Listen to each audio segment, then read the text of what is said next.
Hello বন্ধুরা, welcome to Sutapa's রান্নাঘর।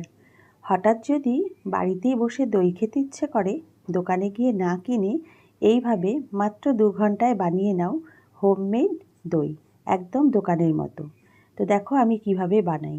প্রথমে একটা কড়াইতে আমি 3 চামচ দিয়ে দিলাম চিনি, আর চিনিটাকে এইভাবে একটু ছড়িয়ে দিয়ে প্রথমে মিডিয়াম ফ্লেমে গ্যাসটাকে রেখে দেবো। চিনিটা একটু যখন কালার ছাড়তে শুরু করবে তখন নাড়তে নাড়তে চিনির রঙটাকে তৈরি করে নেব, যেটাকে বলে ক্যারামেল। এটা থেকেই কিন্তু দইয়ের সেই লাল রঙটা হয়। তো খুব ভালো করে দেখো চিনিটা গুলে গেছে। চিনিটা পুড়ে ধোঁয়া বেরোনোর আগে অবধি আমি চিনিটাকে খুব ভালো করে এইভাবে নেড়ে কালারটা তৈরি করে নিলাম। তো তোমরাও এইভাবে বানিয়ে নেবে। এখন কিন্তু আঁচটাকে আমি মিডিয়ামের থেকে একটু কম রেখেছি। এবার 500 গ্রাম দুধ আমি এখানে মিশিয়ে দিলাম। আমি এখানে আমুলের দুধ নিয়েছি, তোমরা ফুল ফ্যাট ক্রিম দুধও নিতে পারো। তো প্রথমে দেওয়ার পরে কিন্তু চিনিটা এরকম আটকিয়ে আটকিয়ে যাবে, তাতে ভয় পেয়ে যাওয়ার কোনো কারণ নেই। যত দুধটা জাল হতে থাকবে চিনিটা কিন্তু খুব সুন্দর করে গুলে যাবে আর কালারটাও লাল হতে শুরু করবে। মিনিট 5 জাল দিয়ে নেওয়ার পরে এবারে আমি মিষ্টিটা অ্যাড করে দেব। তো 500 গ্রাম দুধের জন্য আমি নিয়েছি হাফ কাপ চিনি। চিনিটা দেওয়ার পরে খুব ভালো করে চিনিটা গুলে নেওয়ার জন্য আমি খানিকক্ষণ জাল দিয়ে নেব। আরও 5 মিনিট তাই আমি জাল দিয়ে নিচ্ছি। তোমরা যারা আমার চ্যানেলে নতুন বন্ধু হয়েছো তারা অবশ্যই আমার চ্যানেলটাকে সাবস্ক্রাইব করে দিয়ে পাশে থাকার অনুরোধ রইল। আর রেসিপিগুলো ভালো লাগলে একটা লাইক শেয়ার কমেন্ট করতে কিন্তু বন্ধুরা ভুলো না। আর বেল আইকনটা প্রেস করে দিও, তাহলে যখনই আমি নতুন কোনো রেসিপির আপডেট দেবো তোমাদের কাছে প্রথমেই নোটিফিকেশানটা চলে যাবে। তো দেখো চিনিটা খুব ভালো করে গুলে গেছে। এবারে আমি আঁচটাকে একদম কমিয়ে দেব। কমিয়ে দিয়ে আমি এখানে আমুলের যে গুঁড়ো দুধটা হয় সেটা মেশাবো। আঁচটা বাড়িয়ে কিন্তু বন্ধুরা মেশাবে না, তাহলে কিন্তু দলা পেকে যেতে পারে। তো আমি এখানে 100 গ্রাম আমুলের গুঁড়ো দুধ মিশিয়ে দিলাম।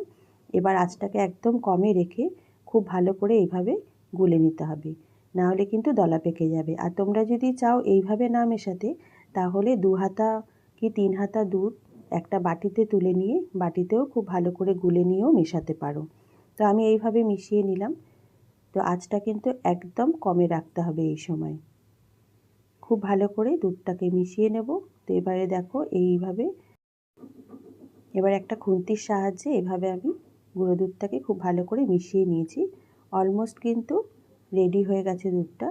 আর একটু ভালো করে ফুটিয়ে নিয়ে আমি নামিয়ে দেব। তো দেখো দুধটা ঘনও হয়ে গেছে, জাস্ট একবার ফুটে উঠলে এবার নামিয়ে আমি ঠান্ডা করে নেব ততক্ষণ অবধি যতক্ষণ পর্যন্ত আমি একটা আঙুল চোবাতে পারি সেই রকম ঠান্ডা করে নেব। একদম ঠান্ডা করলে কিন্তু হবে না। আর খুব গরম অবস্থায় যদি আবার আমি দইয়ের বীজটা মেশাই তখন কিন্তু দুধটা কেটে যেতে পারে। তাহলে এমন গরম অবস্থায় দইয়ের বীজ মেশাতে হবে সেই গরমটা যাতে আমার আঙুল সহ্য করতে পারে।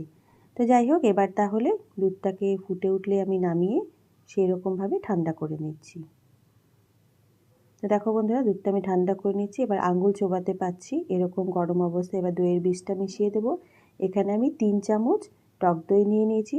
আর টক দইটাকে খুব ভালো করে একটু গুলে মিশিয়ে নিলাম। খুব ভালো করে পুরো দুধটার সাথে টক দইটা মিশিয়ে নিতে হবে, যাতে কোথাও দলা পেকে না থাকে। এবার একটা হাঁড়িতে আমি এটা ঢেলে নেব। তোমরা চাইলে হাঁড়িতে একটু টক দই মাখিয়ে নিতে পারো, তবে আমি আমার কর্তাকে বলেছিলাম 500 গ্রামের একটা হাঁড়ি আনতে। সে 500 গ্রামের হাঁড়ি না পেয়ে 1 কেজির নিয়ে এসছে। তো কি আর করা যাবে, এর মধ্যেই বানালাম আর এটাই তোমাদের সাথে শেয়ার করলাম। তোমরা যদি 500 গ্রাম দুধ নাও তাহলে 500 গ্রামের হাঁড়ি নেবে, 1 কেজি দুধ নিলে 1 কেজির হাঁড়ি নেবে। এবার এটাকে ফয়েল দিয়ে মুড়ে নিলাম। এবার একটা কড়াইতে দেখো জল বসিয়ে দিয়েছি, জলটা একটু ফুটে উঠেছে। এবার হাঁড়িটাকে বসিয়ে দিলাম একটা স্ট্যান্ডের ওপর। এবার ঢাকনা দিয়ে দিলাম। ঢাকনা দিয়ে ঢাকনার মধ্যে একটা ছিদ্র থাকে, সেটা তোমরা একটা কাগজ বা একটা লবঙ্গ দিয়ে আটকিয়ে দেবে। এবার মিডিয়াম ফ্লেম থেকে একটু কম করে ফ্লেমটায় 10 মিনিট আমি এটাকে ভাপিয়ে নেব। এবার 10 মিনিট পর ফিরে আসছি। তো দেখো মিনিট 10 হয়ে গেছে। এবার আমি হাঁড়িটাকে নামিয়ে নর্মাল টেম্পারেচারে রেখে দেব। তারপরে ফ্রিজে রেখে দেবো 1 ঘন্টা। তো 1 ঘন্টা দেখো আমি ঠান্ডা করে নিয়ে তারপরে 1 ঘন্টা ফ্রিজে রেখে এবার তোমাদের দেখাচ্ছি। তো দেখো কত সুন্দর কিন্তু দইটা সেট হয়ে গেছে। আমি তোমাদের একটু চামচ দিয়ে কেটে দেখাচ্ছি।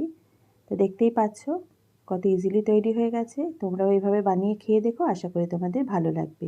তাহলে দেখলে তো 2 ঘন্টায় কিন্তু দোকানের মতন দই একদম তৈরি। আজ এই পর্যন্তই, দেখা হবে আগামী পর্বে। তোমরা ভালো থেকো, সুস্থ থেকো। ধন্যবাদ।